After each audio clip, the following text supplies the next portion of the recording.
Well, hello everybody. Thank you for coming. I'm going to start by introducing myself, my company, and then my colleague Tracy Cartledge.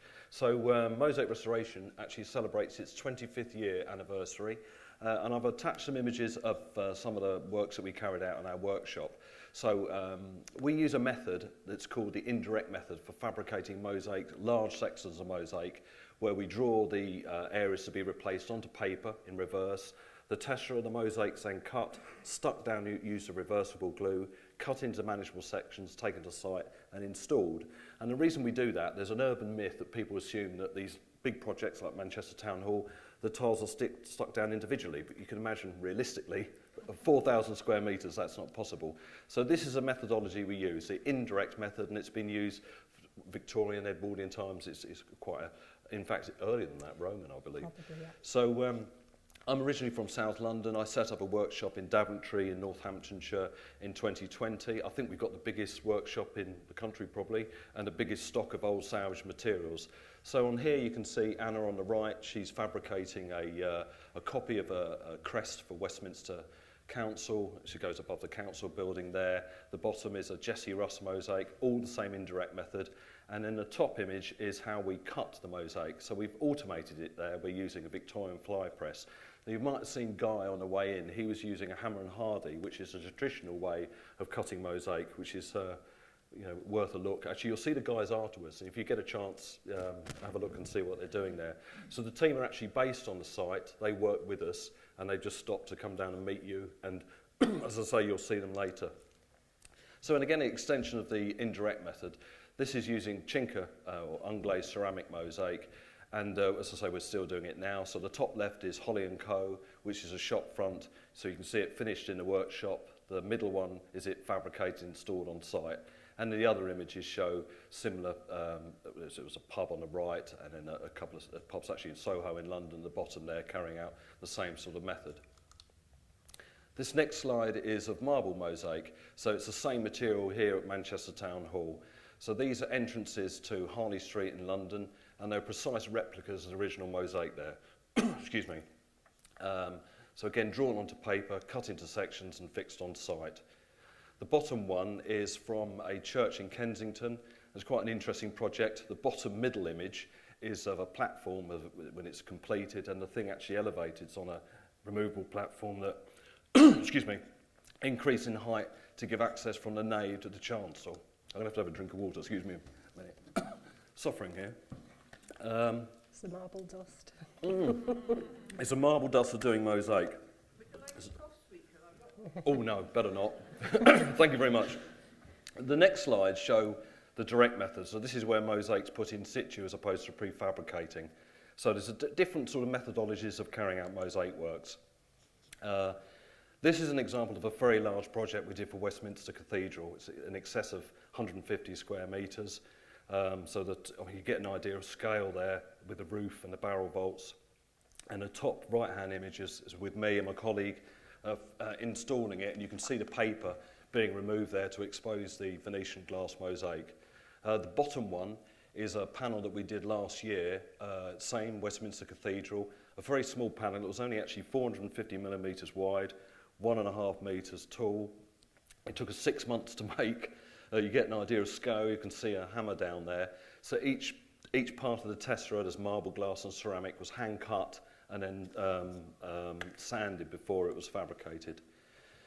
So as well as these decorative and ecclesiastical works, we also get involved with quite large commercial projects. So this is an example from Liverpool University, where a mosaic had to be removed from a load-bearing wall and relocated elsewhere.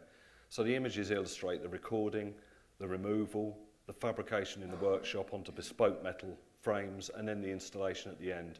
And the important point here is the documentation. The fabrication took about 3 months, but the installation on site was completed in 2 days. So that's the advantage of automating it. A larger style commercial project is from Leeds College of Art. So these are 3 very large murals that were outside the Miriam Shopping Centre in Leeds. They were removed by others. We then cut the brickwork off the back, made these bespoke metal frames, and then it was hoisted and lifted in position. So they're actually on the ring road round Leeds, and you can see them now outside what is the I think it's a University of Art now in Leeds, isn't it? They've got university status. Yeah, status has changed, hasn't it? But probably more recently, we've got a reputation for carrying out large commercial projects, including the Albert Hall, which is between 2018 and 2020. It was done in 4 phases. There's an 800 linear foot frieze mosaic that runs around the top of the hall that most people assume it's terracotta, but it's actually Minton mosaic. And in the background, you can see the top left, the Albert Memorial, which is a project I worked on between 95 and 98 with actually Jamie Coates, who's the same architect at the Manchester Town Hall project. 2 years ago, we finished the old Ambridge building. I've added this because it's a very similar building to Manchester Town Hall, similar scale. It faces Horse Parade, again in excess of 4,000 square metres. So similar methodology, not to the same specification at Town Hall, not as beautiful, but a very similar approach. Recent church projects, top left and bottom left is Rochdale Church. That was 315 square metres of Venetian glass and gold. The problem here, there was a moisture ingress. You can see the salts, the lime bloom and the mosaic are detached from the bedding mortar. So we stabilised it and reinstated it. On the right, we've got Shrewsbury Cathedral, again completed last year. A new chancel with geometric and encaustic tiles and in situ repairs to the unglazed ceramic. And in Manchester, we worked at Manchester University. So we worked at in the Shootler building, relocating John D. Green panel in 2005. And last year, the Hans Tisdall panels, which are beautiful and well worth a trip. And I know Tracy's rather interested in these. So the building's actually been demolished now, which was the Faraday building. Yeah. And they were in store for about 5 years outside. So we're in quite a poor state. So our objective was to collect the material, carry out in situ repairs, stabilise it and clean it. So you can see that outside the Schussler building at Manchester. I'd like to hand you over to Tracy, my colleague, and tell you a bit about her. Thank you very much. Her work. Thanks, Tracy. Thank you. So I've come into mosaic restoration through an interesting journey. So my background is what I'm going to try and illustrate now, how I've got into this. Because in this industry we do come from so many different kinds of backgrounds. So my route was through fine art, and here you can see some of my early works that were made in fine art sculpture, cast concrete, cast bronze, and some welded copper and soldered lead figures there. But I have worked for the best part of 30 years working with communities to make public art for spaces in and around Manchester. And very often that includes working in schools. So here you can see some of the boys at Wellacre High School in Flixton breaking out their cast concrete heads from the plaster mould to form this sculpture for the school atrium. So the concrete casting obviously came in very handy to be able to pass that on to them. This is a school in Bolton, Clarendon Primary School, where the children were involved in designing a 20-metre safety barrier for this external wall outside the school. It's both functional and beautiful, and most importantly, it is theirs. So how they designed was to create these models, full size, in an improvised paper quilling technique that could be readily replicated in mild steel. And just a glimpse of some of the drawings and to see how the children's works. Some of them were in paper quilling, some were in a kind of wire drawing technique. And you can see there how they've gone into the finished barrier, which is functional, so it's quite a wonderful thing for them to have done. Lots of other projects that I've done, so I've just picked out a few here from Manchester. I worked on the centre one, which is just under Piccadilly Station.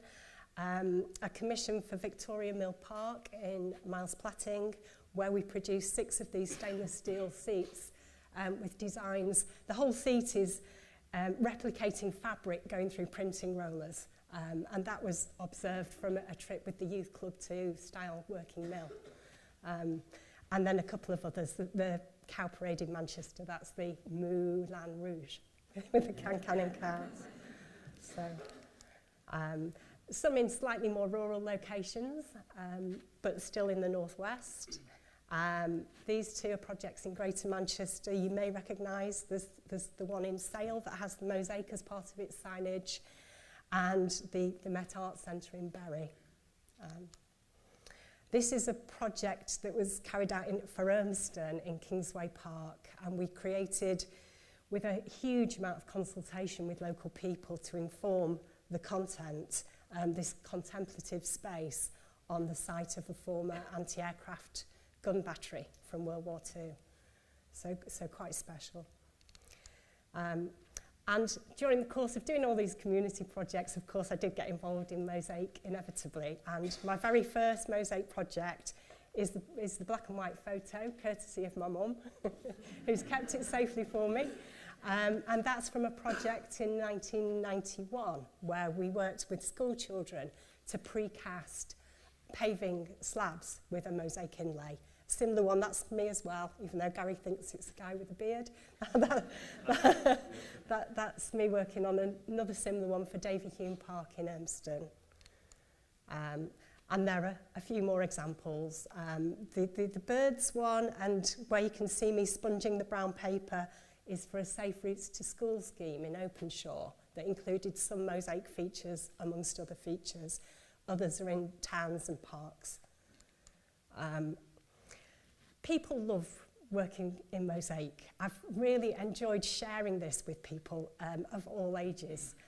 Here you can see some projects in schools where children are busy grouting or making up mosaics and clearly enjoying the process. And people of all ages like Mosaic, and it's lovely that a couple of people from the evening class that I ran for 11 years have joined us today. And this is the gang of them doing the weekly session. This is a mosaic in Sale again. This is to celebrate the fabulous Heather, who's been the school crossing patrol for over, well, at the time of making the mosaic, we were celebrating 45 years of her working on this same corner. It's now gone to beyond 50 years. Here are just a few of the mosaics that I've made for myself in the studio or for exhibitions, a variety of things there. And last year, it was a great honour to put together this exhibition for Chester Cathedral on behalf of the British Association for Modern Mosaic.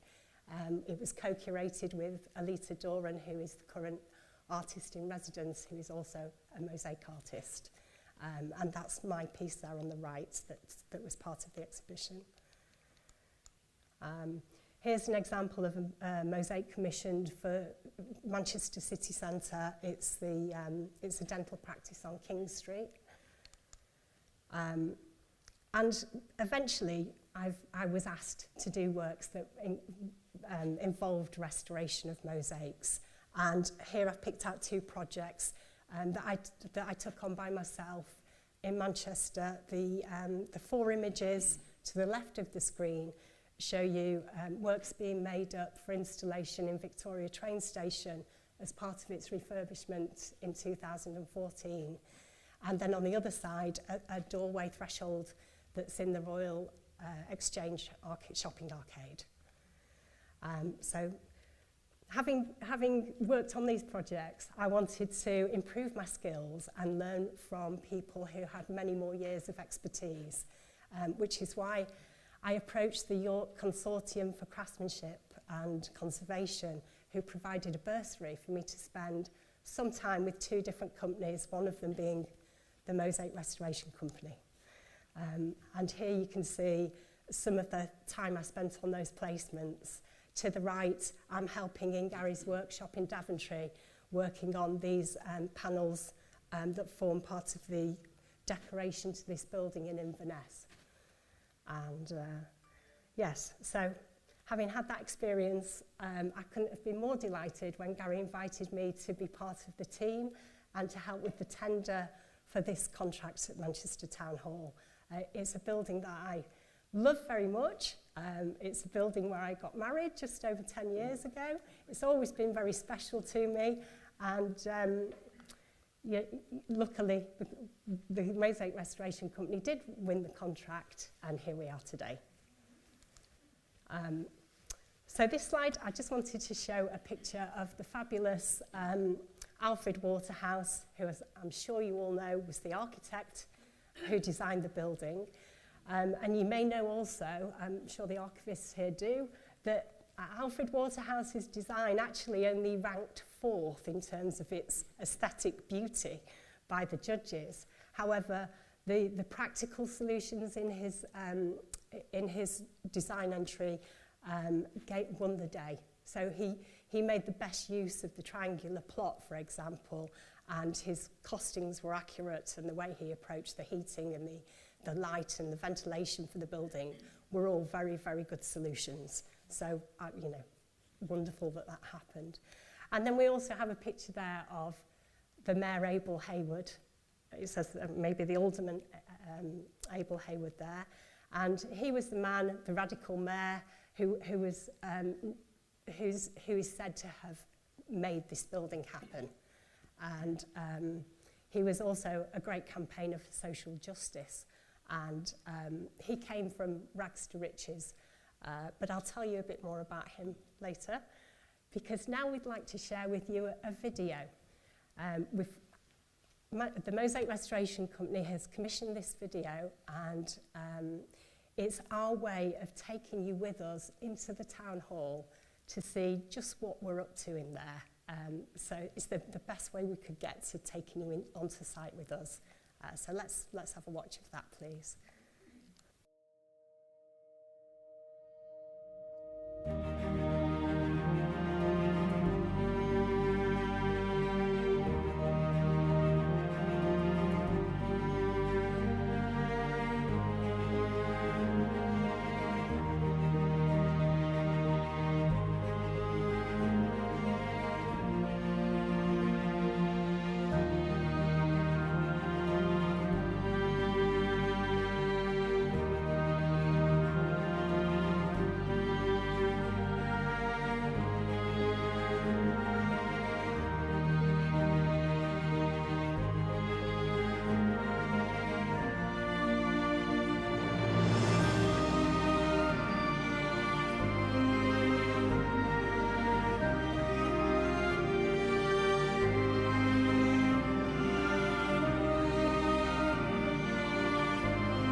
finishing on the Bees Landing there, which is on the first floor, and we're due to start that.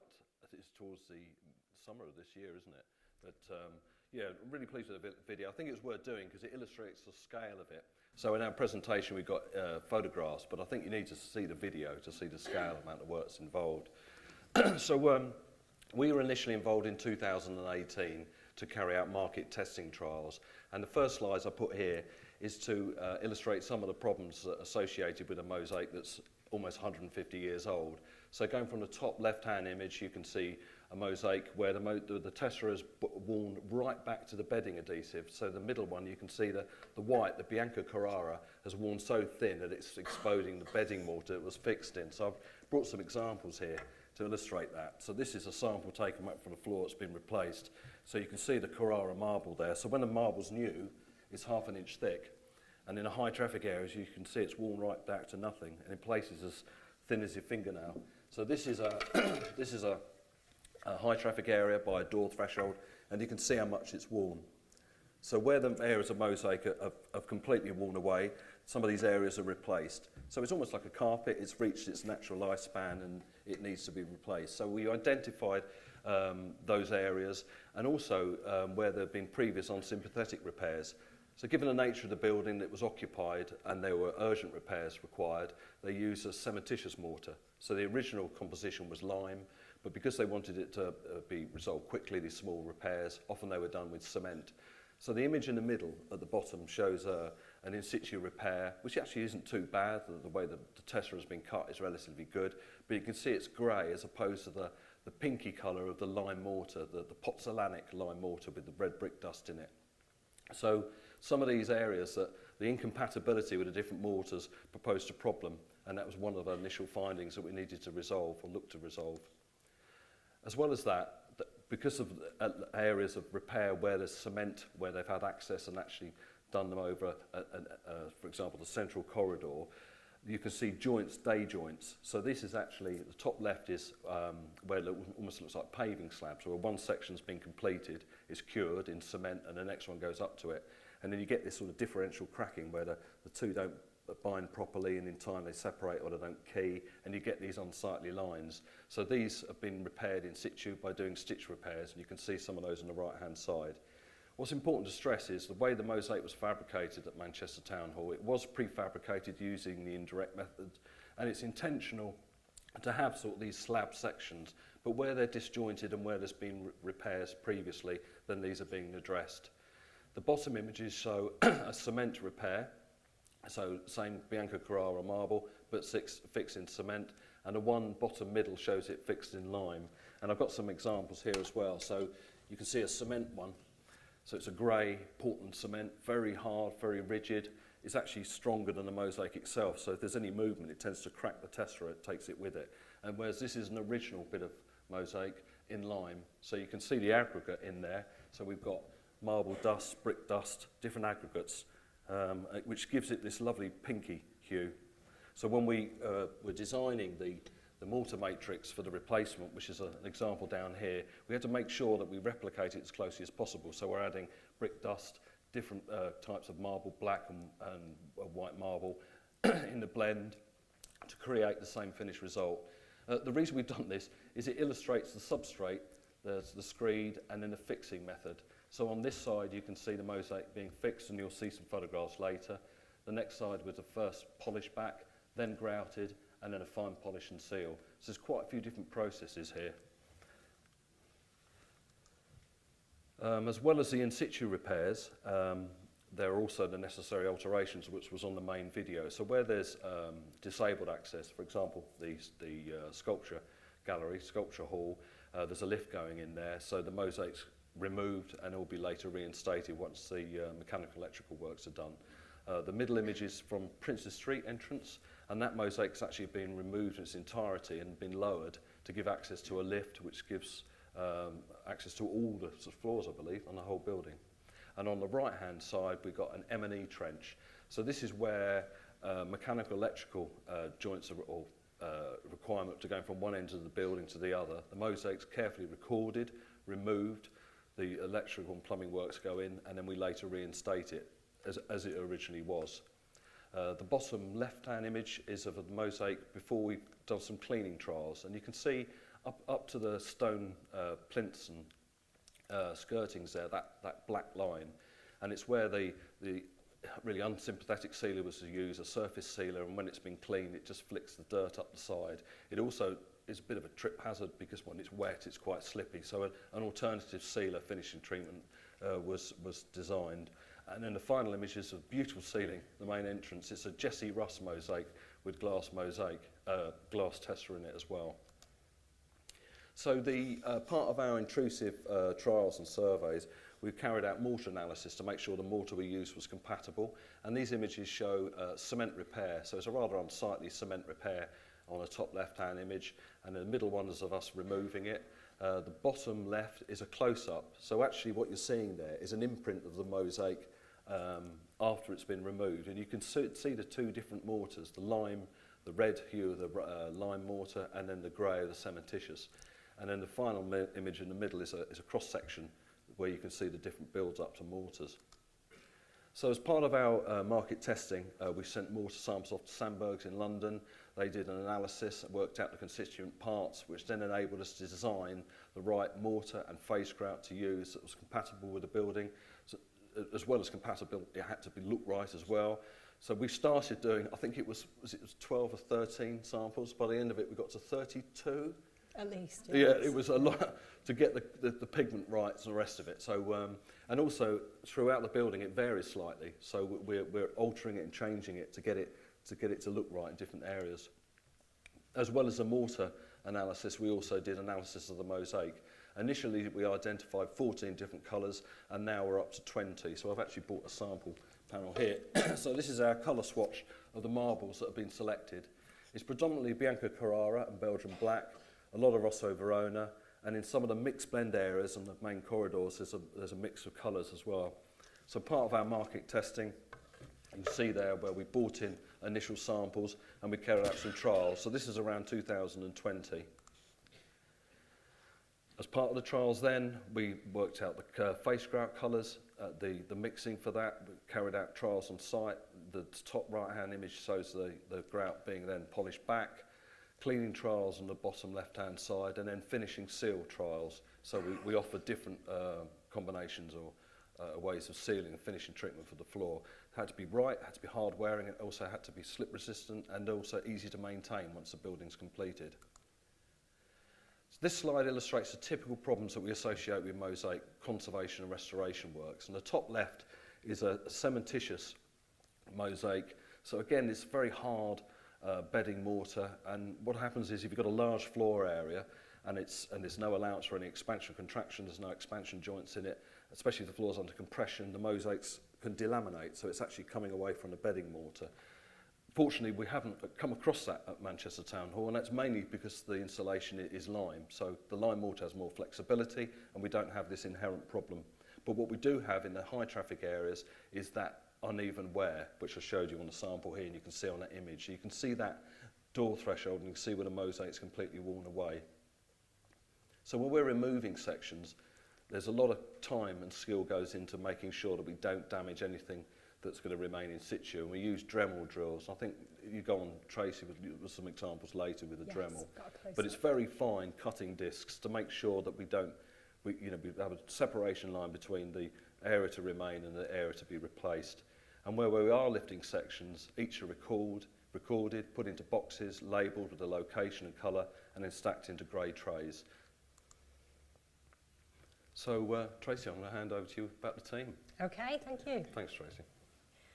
So, yes, we are a flexible, happy and friendly and supportive team of 9 individuals on the days that we're all on site, which is quite a lot of the time. The different members of the team, as I alluded to earlier, do come from different backgrounds and have different skills and experiences to share and bring to the project, which is enormously valuable. So our work package began in June 2022, and we have exactly 2 years to complete all the works on our programme. So we'll complete the work in June 2024. The way that we're doing this is that we started on the ground floor, and we're working our way gradually up the building as far as the third floor, and then once we've got that far with the restoration side of the work, we'll come back down and do all the final cleaning and the finish and the sealant that Gary mentioned. So we work around the floors, and this is a plan view of the ground floor where we started in the yellow area, zone 1, and hopefully this slide goes some way to showing you the scale of the building. These corridors are very, very long, and there is a lot to do. So we're working around very methodically in very close contact with our very lovely main contractor, Lend-Lease. The communication is excellent, so as we go along, we have meetings with them all the time, every day, every week, for different aspects of the project, and this just means that the job goes very, very smoothly. So we completed the ground floor. You can also see that we have dates there and our targets of when each stage in each zone within each floor has to be completed.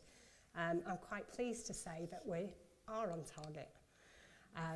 We moved up to the first floor just after Christmas, and we're currently working in zone 9, that green area. We're just turning the corner there on Cooper Street, and then we'll come back round Lloyd Street back up to Albert Square. And as Gary said, by summer we'll be touching number 14 there, Zone the pink 14, area. that's right, Bees Landing. That's the bees, that's the one that everybody's keen to hear about, and we'll do all of it just as much justice.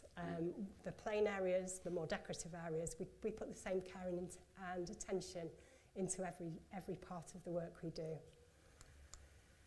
Okay. Thanks, Tracy.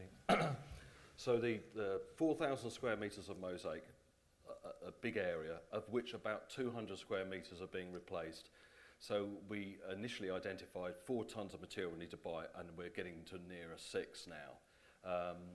And to replicate the mosaic as closely as possible, we couldn't just buy the standard mosaic that you buy in a shop, this sort of stuff, machine cut on all 4 sides. It had to be cropped to make it completely irregular, or to match the original as closely as possible. So you can see there's a big difference between this and that.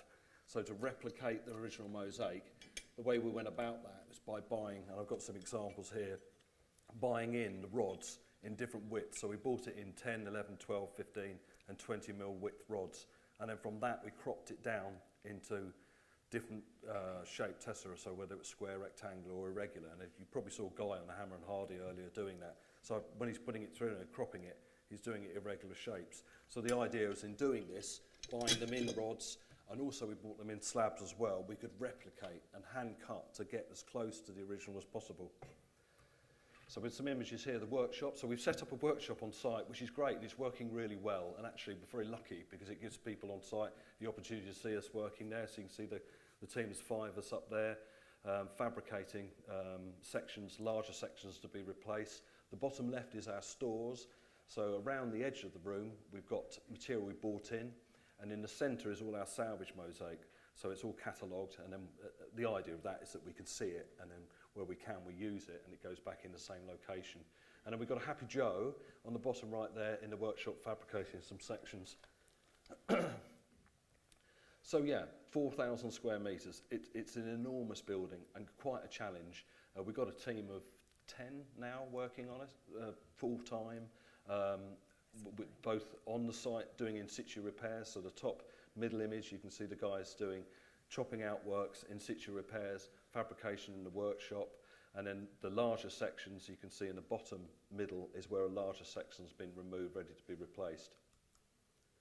So the works fit into sort of 5 categories, 5 general categories. The first one is to clean it, and also once it's cleaned, we then check it, the scope of works from the architect's drawings, and then it's marked on the floor sections to be addressed, so where we're going to replace it or where they're going to be stabilised or cleaned. The second image is the removal. So where we're removing sections, we template them, take them up, and then they get fabricated in the workshop. From fabrication, it's then installed, the third section, and then the fourth is the face grouting and polishing back, and then finally the final clean and finishing treatment. So here's some examples here of our first delivery in Daventry. Top image is in our workshop, so the first load of pallet of materials arriving. You can see Neil in the middle one there, and he's documenting. So he's working from the architect's drawing with a computer, and then he's marking the replacement section on the top right-hand checkerboard panel, so you can see it marked out in chalk. So this denotes an area to be replaced. It's carefully templated, recorded, drawn onto paper on the bottom left-hand image, ready to fabricate. So this shows the cutting. So as I said earlier, with the different rods, we're trying to replicate the original material as closely as possible. So the bottom image shows Bianca Carrara, so it's a white marble. It varies slightly in tone, greys and whites, so we're using different batches to try and get it as close as possible. Tracy, if you can carry on telling us about the fabrication side of things. Thank you. So, as was mentioned earlier, we have this mix of 20 different colours of marble to allow us to replicate properly and accurately what was there originally. Along the corridors, we have these very long, large rectangles full of this random mix of marble. And here you can see some of the sections being fabricated on brown paper, ready to go in and replace where one of them has had to be removed. The trays on the image on the left show the mixture, and this is really, really carefully calculated. The ratios are very precise, and even the sizes, the typical sizes of each of the different tesserae colours are replicated carefully as well. So there you can see those panels on the tables complete and ready to go down for installation on the left. What would then happen is that they would be cut into manageable sections so that they can be handled ready for installation. And then on the other side, on the right-hand side image, you can see some stabilisation going on there with the consolidant. And this is where a consolidant is injected to prevent any of the tesserae coming away where you don't want them to. So, you know, as was mentioned before, we're working up to a line to remove the ones that have to come out. It's very easy to take up more than you wanted to and then have twice the size of the job, but the consolidant is a really helpful way of preventing that. So once we have those sections, and that here we're seeing one of the smaller the checkerboard design area that's in between those much bigger random field rectangles. Even these have to be cut into 3 pieces for installation. And the first thing that happens, and we've got Guy there up in the top corner, he's pre-grouting. So this is a grout that's applied to the undersurface of the mosaic, as opposed to on the top at the end. And the reason we do this is to prevent the mortar coming up through the tesserae, where you would see, you know, the incorrect colour in a case like this where we're working with a cement mortar. We use both lime mortars wherever it's specified, but occasionally the architects specify for us to use the cement mortar because that's how it's been replaced. So the first section, in the second top picture there, you can see that first section has gone in. We flip them, place them into the mortar the right way round, so it was the upside down when it was being pre-grouted. And then the mortar's been troweled in, ready for the next section to be added alongside it. And then in the final image, you've got 2 sections already in, and the next thing that will happen is the final piece will go in, but just before it does, Pavel there is just neatening up the edges, adding in a few more tesserae to make all the joints with the original either side absolutely perfect. There are 2 different methods that we use that you've perhaps picked up the terms by now. There's the direct method and the indirect method. So when we make mosaics using an indirect method, we make them onto a carrier material. In our case, it's always brown paper, which is the traditional way.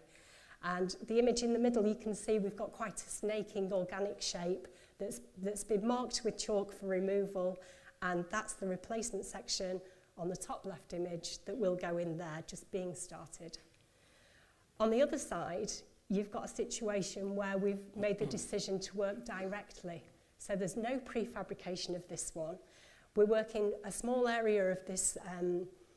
The original mosaic has been taken out. This was probably due to damage, and the lime mortar has been placed in, and we just do a small amount at a time. The tesserae are to hand, and you have the reference of the actual mosaic that you're working up to, and this is, in a case like this, is the preferable way to approach it.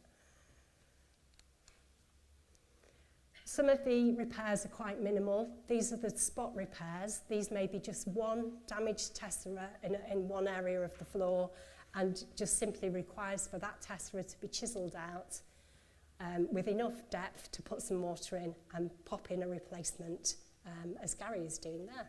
Ooh. Just do some work sometimes, don't you, Gary? And here we've got the stitch repairs, which, as was mentioned before, these can be where different sections of mosaic along the junctions, they're a vulnerable place, and they've often needed to be pulled out and replacements put in along a stitch. So again, that's a direct in situ method of working. So here we've got a few different grouts. Again, it's a testing process. So as with the bedding mortar, the grout had to be tested to get the mix just right too.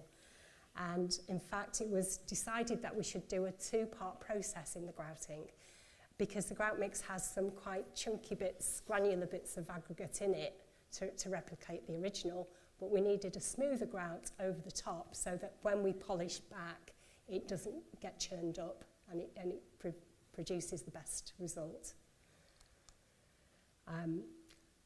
The top left is there's the Dremel. So to give you a bit of scale, you can see the end of a Henry Hoover nozzle that's black and a little bit dirty. And the other side, that's the head of the diamond wheeled cutter on a Dremel. That's just, we found works perfectly for just cutting a line up to which we're going to remove. In the foreground, in the cement mortar, those tesserae are coming out, but higher up in the image, the ones set in the lime are remaining. And we use hoovers quite a lot. We use them for dust suppression. So in the bottom left, you can see at least 3 red Henry Hoovers and a large yellow one. They're very crucial to the work. And then we use the wet vacs for cleaning up after grouting. And also with different accessories, we can use it for polishing at the end. Is it your turn now? Yeah, Gary? it is. Thanks. So I've done a couple of case studies here from the project. The first one is where we're doing a large in situ repair. So this is a section 6 metres by 3 metres.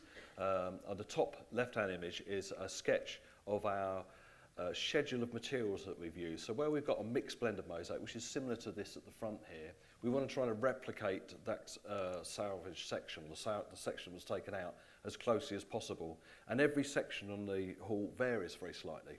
So it's quite a challenge. So what we do is we lay our colour swatch next to it, we determine the colours, so in this case I think there's 12 or 14, then we look at the different ratios, so it's predominantly Carrara, Belgian Black, Rossa Verona, we've got 2 different types of Rossa Verona we're using, and then we get to a quantity, it's weighed, it's mixed, it's hand cut, and then we fabricate it.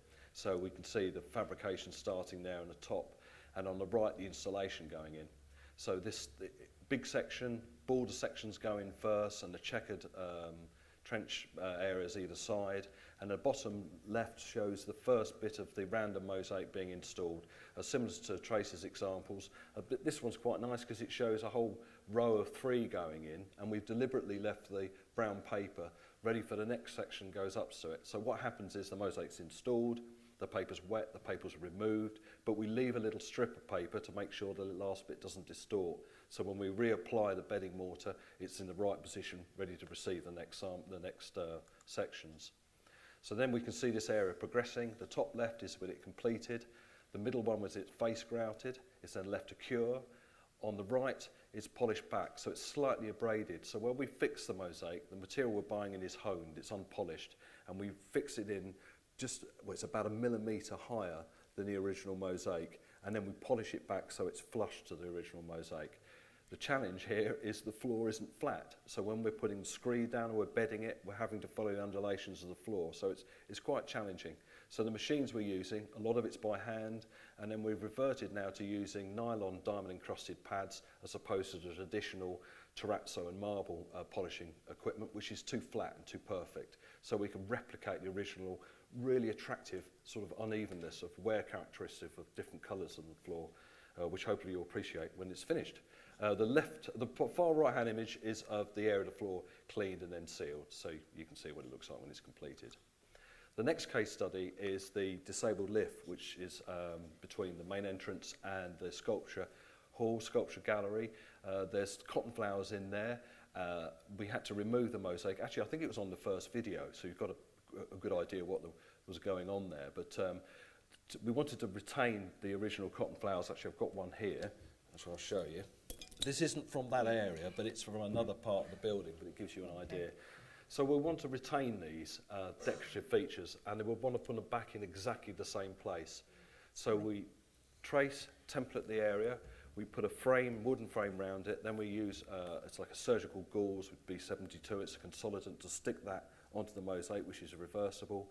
We then use a type of plaster of Paris, that sets, and then that gives us a slab that we can remove the mosaic in its entirety without it falling apart for later reinstatement. So the bottom left-hand image shows the 5 cotton flowers labelled, and all the mosaic around it, all the Carrara, irregular cut Bianca Carrara, has been carefully removed, cleaned and dressed, into storage, ready to go back in, and then we're ready then to start removing the mosaic. So the bottom middle one shows the first one coming out. And what we're doing there is digging a trench around the mosaic, excavating and lifting it up like a paving slab. The final image on the right shows all 5 removed, documented and stored in the trays, ready to reinstatement, which I think is probably going to be in a few months when the lift goes in. So that's going to be exciting. Because we haven't yet got to the reinstatement side of that type of work, I've attached some images of another area where we've got cotton flowers or decorative elements. So once we've got that section, it's the backs then removed, the unwanted bedding mortar and substrates removed, and then it's ready to be reinstated. So the top middle shows the slabs going back in again in the same location.